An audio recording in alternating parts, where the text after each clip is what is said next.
الحمد لله والصلاة والسلام على سيدنا محمد وعلى آله وأصحابه أجمعين، أما بعد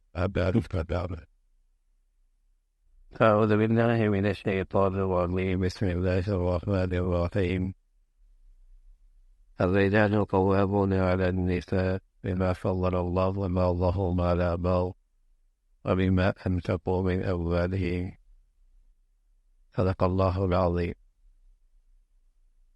یہ بات چل رہی تھی المؤمن الحق المسلم الصادق، کہ ایک اچھا مسلمان ایک اچھا گھر کا ذمہ دار بھی ہوا کرتا ہے اور ایک اچھا شوہر بھی ہوا کرتا ہے، اور میاں بیوی کی زندگی اگر اسلام میں وہ اپنے اسلام میں سچے ہیں تو ان کی ازواجی زندگی بھی مثالی ہوا کر. کیوں؟ اس لیے کہ سچا مسلمان مرد عورت اپنے نبی کی پیروی کرنے والے ہوتے ہیں، اور نبی کی ازواجی زندگی اور گھریلو زندگی مثالی تھی، بہت ہی مثالی تھی. اور یہ مسلمانوں کے ہاں ہی ہے جہاں یہ گھریلو زندگی موجود ہے، ورنہ دنیا میں آج گھریلو زندگی ختم ہو گئی. گھروں کی زندگی، خاندانی زندگی، رشتوں کی زندگی سب ناپید ہو گئی، اس لیے کہ وہ بد نصیب لوگ نبی کی مبارک زندگی سے محروم ہیں. اللہ کے حبیب صلی اللہ علیہ وسلم کی خوبصورت زندگی سے وہ محروم ہے. انہوں نے چیزیں بنا لی، ہوا میں اڑ گئے، چاند پہ پہنچ گئے، لیکن انسانوں کی طرح زندگی گزارنا نہیں آئے کہ میاں بیوی کیسے زندگی گزارتے ہیں، باپ بیٹا کیسے زندگی گزارتے ہیں، بہن بھائی آپس میں کیسے زندگی گزارتے ہیں، یہ انہیں نہیں آئے. اس لیے کہ یہ سبق تو اللہ کے نبی کے واسطے سے آتا ہے. یہ تو خوبصورت زندگی اللہ کے نبی صلی اللہ علیہ وسلم کی ہے. تو ایک سچا مسلمان اور ایک سچی مسلمان عورت ازواجی زندگی کے اندر بھی ایک مثالی زندگی رہتی. جیسے مرد کے اخلاق کا تذکرہ چل رہا تھا کہ وہ اپنی ازواجی زندگی میں کتنے اعلیٰ اخلاق پر فائز ہوتا ہے اور اپنی زندگی کی رفیقہ کی کیسی رعایت رکھتا ہے، کس قدر اس کا خیال رکھتا ہے. اس لیے کہ اللہ نے اس کی سفارش کی ہے وَعَاشِرُوهُنَّ بِالْمَعْرُوفِ، تم ان کے ساتھ اچھا سلوک کرو. تو کیسے ہو سکتا ہے کہ ایک سچا مسلمان ہو اور اسے اللہ کے ارشاد کا لحاظ نہ ہو؟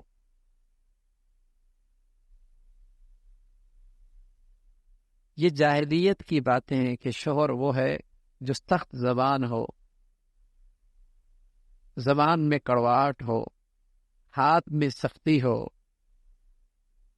مزاج کا بخیل ہو، ہاتھوں کا استعمال کرتا ہو. یہ مرد ہے لیکن جاہلیت کا ہے، یہ جاہلیت کا مرد ہے. اسلام کا جو مرد ہے اور جو شوہر ہے اس میں محبت ہے، اس میں الفت ہے، اس میں خیرخواہی ہے، اس میں ہمدردی ہے، اس میں احسان ہے، اس میں شفقت ہے. یہ اسلام کا مرد ہے. جتنا مرد بہادر ہوتا ہے اتنا ہی وہ کمزوروں پہ مہربان ہوا کرتا ہے، اور جتنا مرد بزدل ہوتا ہے اتنا ہی وہ کمزوروں پہ شیر ہوا کرتا ہے. تو ایک سچا مسلمان تو بہادر ہوتا ہے تو وہ کمزوروں پہ مہربان ہوا کرتا، وہ کمزوروں کی رعایت رکھا کرتا. حضرت عمر رضی اللہ تعالیٰ نے ایک دن فرمانے لگے، یا رسول اللہ،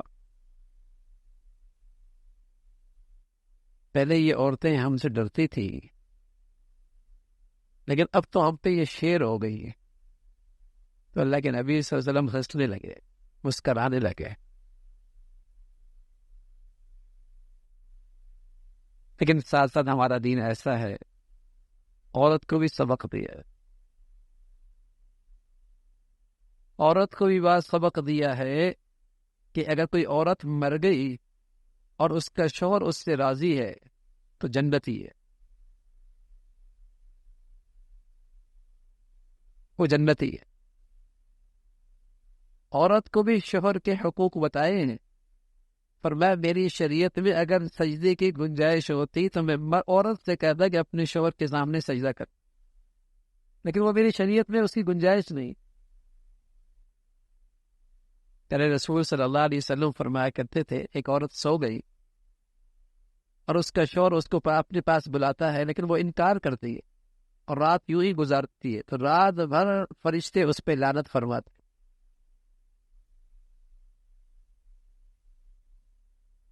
جب وہ شوہر کی حق تلفی کرے گی تو وہ اللہ کی نظروں سے گر جائے گی، وہ اللہ تعالیٰ کی نظروں سے گر جائے گی۔ مرد سے بھی کہا اس کا خیال رکھنا، بلکہ یوں کہا کہ عورت کے لیے روزہ رکھنا جائز نہیں، نفلی روزہ، جب تک کہ اپنے شوہر سے پوچھ نہ لے، اور اپنے گھر میں کسی کو نہ آنے دے جب تک کہ شوہر اجازت نہ دے، نفلی روزہ پوچھ کے۔ تو یہ ازواجی رشتہ اس قدر باہمی اعتماد کا نام ہے، باہمی محبت کا نام ہے، باہمی ایک دوسرے کے خیال اور رعایت کرنے کا نام۔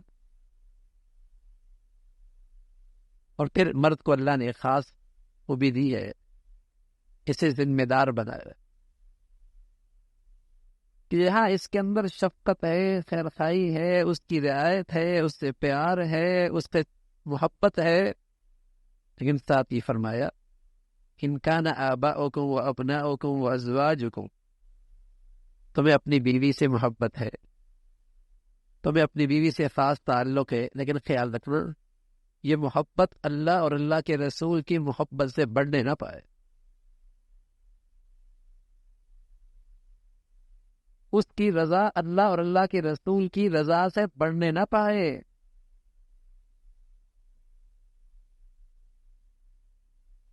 تم اس کی ایسی زندگی کو نہ قبول کرنا اس کی محبت میں جس سے اللہ ناراض ہوتا ہو،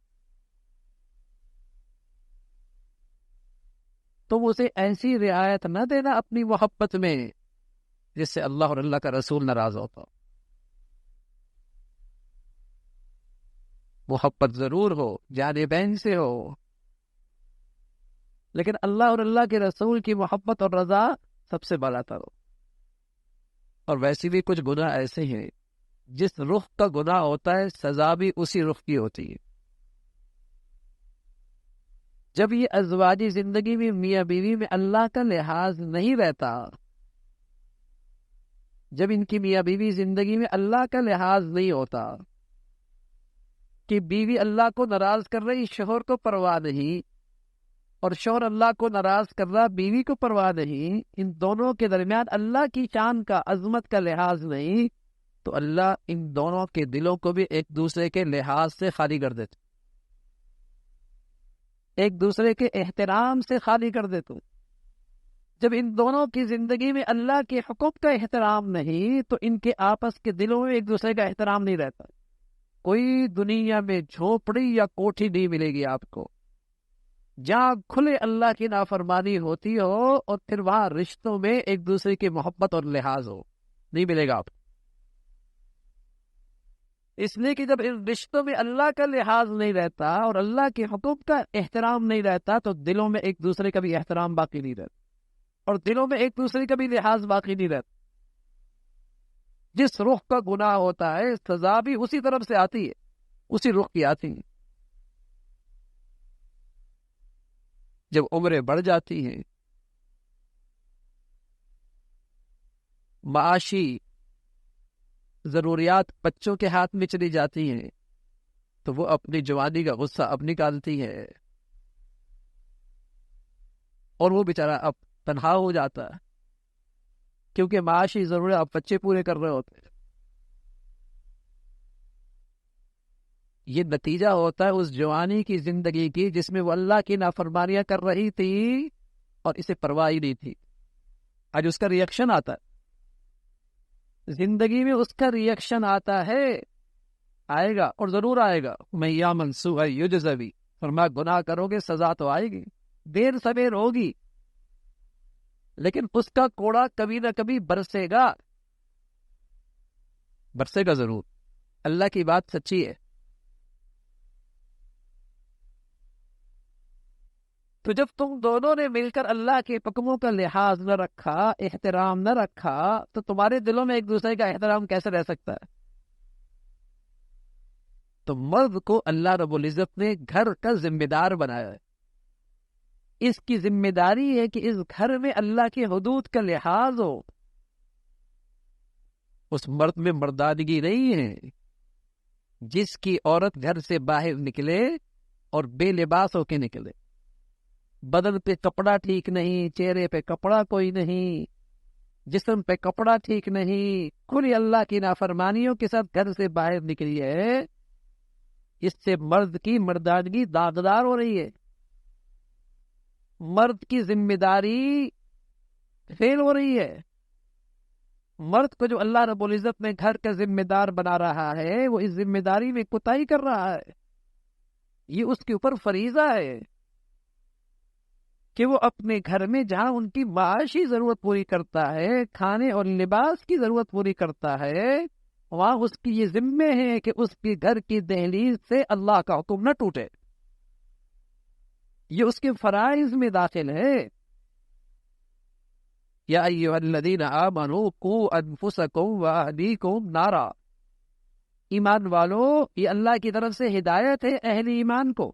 قوا انفسکم واہلیکم نارا، تم اپنے کو اور اپنے گھر والوں کو آگ سے بچاؤ.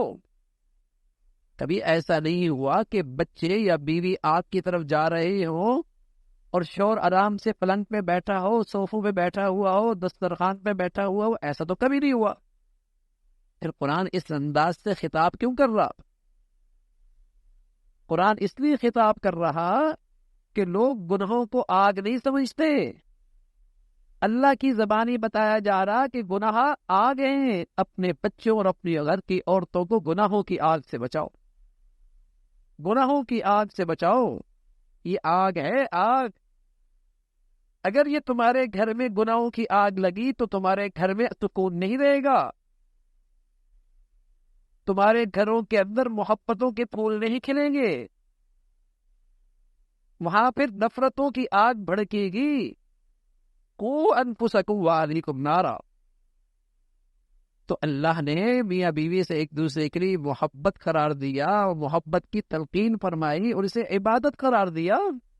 فرمایا شوہر بیوی کو محبت کی نظر سے دیکھے، بیوی شوہر کو محبت کی نظر سے دیکھے. دونوں کو اللہ اپنی رحمت کی نظر سے دیکھتے. لیکن بیوی کی خوشی میں ایسی خوشی نہیں ہے جس میں اللہ ناراض ہو رہے ہیں. بیوی کی وہ محبت نہیں ہے جس سے اللہ تعالیٰ کی محبت اور عظمت پامال ہو رہی ہے. اس کا تو پھر ریئیکشن آئے گا، اس کا تو پھر ریئیکشن آئے گا. تو اللہ تعالیٰ نے مرد کو ذمہ دار بنایا. قوامون، الرجال قوامون علی النساء، گھر کا ذمہ دار ہے، مسئول ہے. اکبر الہ آبادی کہا کرتے تھے، جب بچیوں کو میں نے دیکھا بے پردہ باہر چلی آئی تو میں نے ان سے پوچھا یہ کیا ہے؟ کیا مردوں کے عقلوں پہ پردہ پڑ گیا؟ ہم اس لیے بے پردہ ہو گئی کہ آج ہمارے مردوں کے عقلوں پہ پردہ پڑ گیا، اس لیے ہماری بچیاں بے پردہ ہو گئی. ورنہ اگر ہمارے مردوں کی عقل روشن ہوتی تو آج میری بچیاں بے پردہ اور عریاں لباس میں نہ ہوتی. کاسیات عاریات ممیلات مائلات رؤوسہن کأسنمۃ البخت. اللہ کے نبی فرمان لگے ایسی مخلوق آئے گی، لباس پہنی ہوئی ہوں گی پھر بھی بے لباس ہوں گی، دوسروں کی طرف مائل ہو رہی ہوں گی، دوسروں کو اپنی طرف مائل کر رہی ہوں گی، اپنی جسم کی حیت سے، اپنے بالوں سے، اپنے لباس سے. رؤوسہن کأسنمۃ البخت، ان کے سروں کے بال اونٹ کی کوہان کی طرح ہوں گے.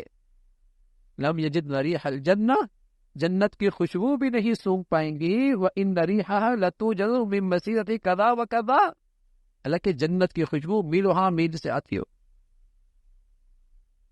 مردوں کی ذمہ داری ہے کہ انہیں ایسی صحبت دینا، ایسا ماحول دینا، ایسی دینی زندگی سکھانا کہ جیسے مرد اللہ کی حدود کا، اللہ کے حکموں کا خیال رکھ رہا، میرے گھر کی عورت بھی اللہ کے حکموں کا خیال رکھنے والی ہے.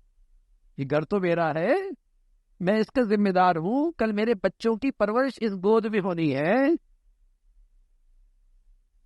اس لیے کہ ماں کے سینے سے صرف دودھ نہیں جاتا، ماں کے سینے کے وہ کیفیات اور جذبات بھی جاتے ہیں جو اس کے اندر ہیں.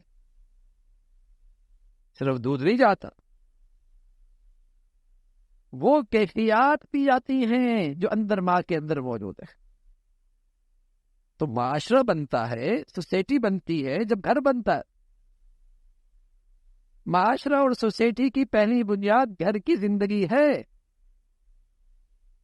جب یہ درسگاہی اجڑ گئی تو پھر معاشرہ بد اخلاق کیوں نہ ہو اور سوسائٹی اخلاق سے عاری کیوں نہ ہو. جب پہلی درسگاہ ہی نہ رہی، اجڑ گئی، پہلی درسگاہ ہی نہ رہی تو پھر نئی نسل کی تربیت کہاں سے ہو؟ وہ تعلیمی ادارے کریں گے کیا ہماری نسلوں کی تربیت؟